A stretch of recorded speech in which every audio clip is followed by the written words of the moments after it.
तर हे बघा, भाजीचा रंग अगदी छान टिकून राहिलेला आहे आणि ही भाजी चवीला तर भारी लागतेच, शिवाय याच्या आरोग्याला देखील खूप चांगले फायदे आहेत. श्रावण महिन्यात वेगवेगळ्या प्रकारच्या भाज्या येतात, त्या नक्की ट्राय करून बघितल्या पाहिजेत. तर हे बघा, ही भाजी आणि ज्वारीची भाकरी याचं कॉम्बिनेशन खूप छान लागतं, नक्की ट्राय करून बघा. Praise the Lord, place food रेसिपीमध्ये आपणा सर्वांचं खूप मनापासून स्वागत.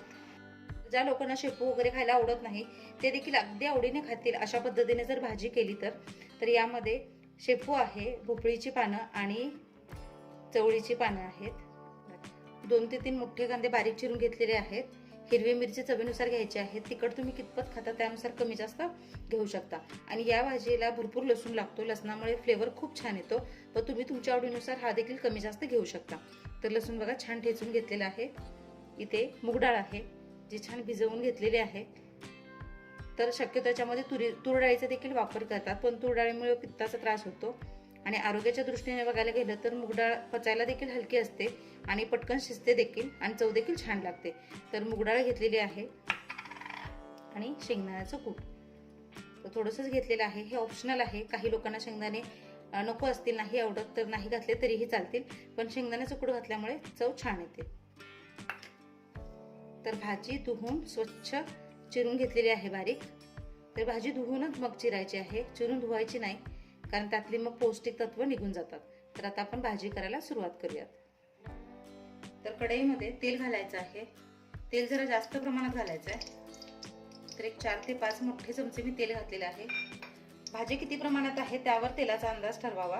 शक्यतो पालेभाजी करताना कढई ॲल्युमिनियम बिडाची किंवा लोखंडी असावी. नॉनस्टिक पॅनमध्ये किंवा नॉनस्टिक भांड्यामध्ये पालेभाजी करणं शक्यतो टाळा. तेल चांगलं गरम करून घ्यायचं आहे. तेल चांगलं गरम झालेलं आहे. तेल गरम झाल्यानंतर लसूण टाकायचं. हे पहा, लसणाचा छान रंग बदलेपर्यंत तो असा परतून घ्यायचा तेलात. या भाजीला खरी चव लसणामुळेच येते, कारण त्याचा फ्लेवर छान लागतो भाजीमध्ये. काही लोक लसूण कांदा टाळतात, तर तुम्ही याच्यामध्ये फक्त मिरची आणि डाळ घालून भाजी केली तरीही चालेल.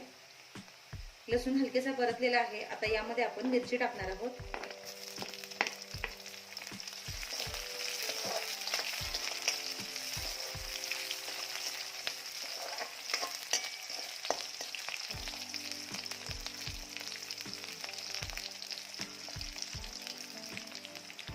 मिरची देखील छान परतली गेली आहे. आता यामध्ये कांदा घालायचा आहे.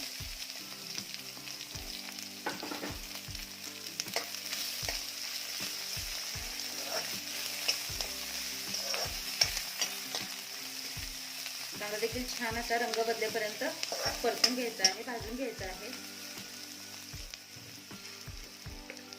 मी माझ्या प्रत्येक व्हिडिओमध्ये सांगत असते की कांदा भाजताना थोडंसं मीठ टाकावं, त्यामुळे कांदा पटकन भाजला जातो.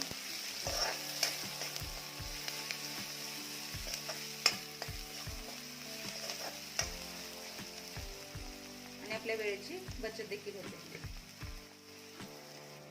तर हे बघा, कांद्याचा रंग छान बदललेला आहे, कांदा छान भाजलेला आहे. पालेभाजीमध्ये कांदा घालताना छान असा तो करपूस भाजायचा नाहीये, थोडा साधारणतः असाच ठेवायचा आहे तो. तर हे बघा, आता यामध्ये डाळ टाकायची आहे.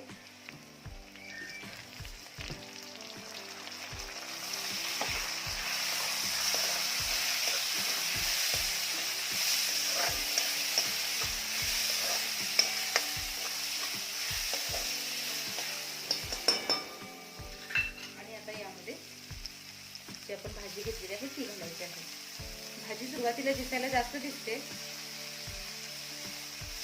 पण शिजल्यानंतर ती आपसून कमी होते, त्यामुळे मीठ लगेचच घालायचं नाहीये.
हे बघा, ज्यावेळेस आपण भाजी कढईमध्ये टाकली तेव्हा कढई भरून भाजी होती, पण जसं जसं याला पाणी सुटेल तसं याचा आकार कमी झालेला आहे, म्हणजे भाजी कमी झालेली आहे.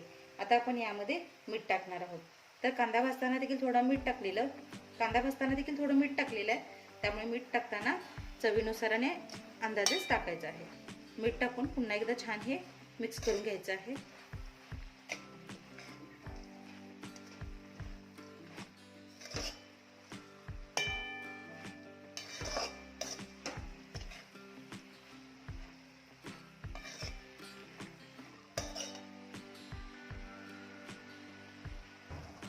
हे बघा, याच्यावर झाकण ठेवून अगदी 2 ते 3 मिनिटापर्यंत मध्यम आचेवर भाजी शिजवून घ्यायची आहे. भाजी न झाकता देखील छान प्रकारे शिजते, पण जर झाकून ठेवलं तर भाजी पटकन शिजते.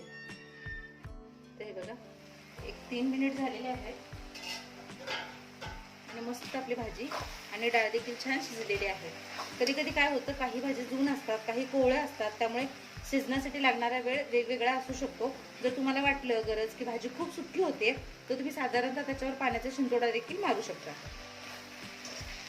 पण अशी सुकी भाजी भाकरीसोबत खरंच खूप छान लागते.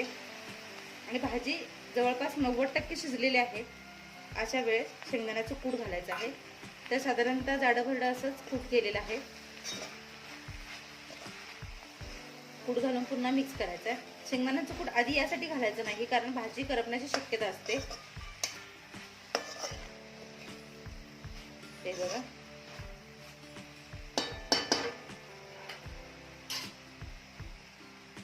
तर बघू शकता तुम्ही, भाजीचा रंग देखील छान टिकून राहिलेला आहे. आता पुन्हा काय करायचं, झाकून ठेवायचं आणि फक्त काही सेकंड ठेवायचं आहे, कारण जवळपास आपली भाजी झालेलीच आहे.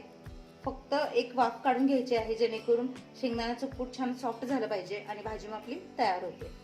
तर हे बघा, फक्त एक वाफ काढून घेतलेली आहे, म्हणजे अगदी अर्धा मिनिट ठेवलेलं आहे आणि आपली भाजी तयार झालेली आहे. तर ही भाजी शक्यतो ज्वारीच्या भाकरीसोबत खूप छान लागते. मिक्स पाल्याची भाजी म्हणजे आल्या पाल्याची भाजी आणि ज्वारीची भाकरी, तर याला शेपू भोपळीची भाजी असं देखील म्हणतात. हे बघा, गरमागरम भाजी आणि विशेष म्हणजे भाजीचा रंग देखील छान टिकून राहिलेला आहे. खूप पाणी घालून भाजी शिजवली किंवा खूप मोठ्या आचेवर भाजी शिजवली, भाजीचा रंग बदलतो आणि चवही बदलते. सांगितलेल्या पद्धतीने भाजी एकदा नक्की ट्राय करून बघा, तुम्हाला खूप आवडेल. आणि शेपूची भाजी न खाणारे देखील अगदी आवडीने खातील.